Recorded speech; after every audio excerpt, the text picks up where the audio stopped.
আজকে তোমাদের সাথে আমি দুপুরের লাঞ্চটা বাড়তে বাড়তে শেয়ার করব যে আজকে দুপুরে কি কি রান্না হয়েছে।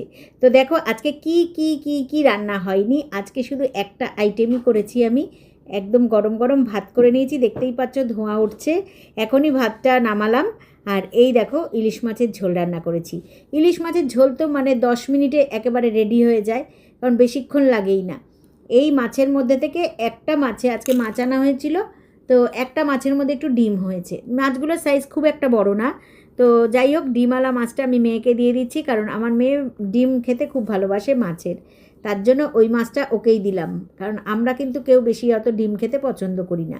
তো বেগুন দিয়ে ইলিশ মাছের কাঁচা ঝোল করেছি, মানে কাঁচা মাছের ঝোল করেছি আর কি।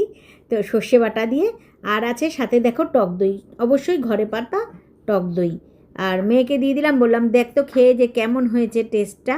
তো ও ভাতটা এই যে মেখে নিচ্ছে, আর আমি দাঁড়িয়েই আছি সামনে, একটু ভিডিও করছি যে কি বলে দেখব। কারণ আজকে আমি কোনো রকমভাবে একটা দেখলাম, আমি কি যেন একটা দেখাচ্ছিলাম, যে একটা কী যেন পড়েছে, মনে হচ্ছে যেন একটু কালো মতন। তো ও বললো যে না কিছু না, ওই চালের মধ্যে আছে না, মরা চাল বলে না, একটু কালো কালো চালগুলো। বন্ধুরা, চালের মধ্যে যে কালো কালো চালগুলো থাকে, এগুলোকে তোমরা কে কী বলো অবশ্যই কমেন্টে জানাও। আমি কিন্তু একেবারে চলতি ভাষায় বলি এগুলো মরা চাল, এরম করে আমি বলি।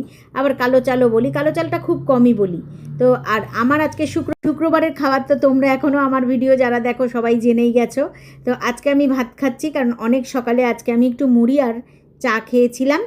তো এখন আমি ভাতটা নিয়ে বসেছি, একটু ঘি নিয়ে নিয়েছি, মূলো সেদ্ধ নিয়েছি আর আলু সেদ্ধ।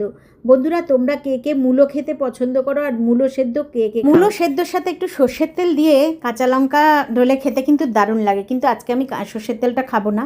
আজকের খাবারটা তো আমার কাছে দারুণ লেগেছে, তোমাদের কাছে কেমন লাগলো জানিও অবশ্যই।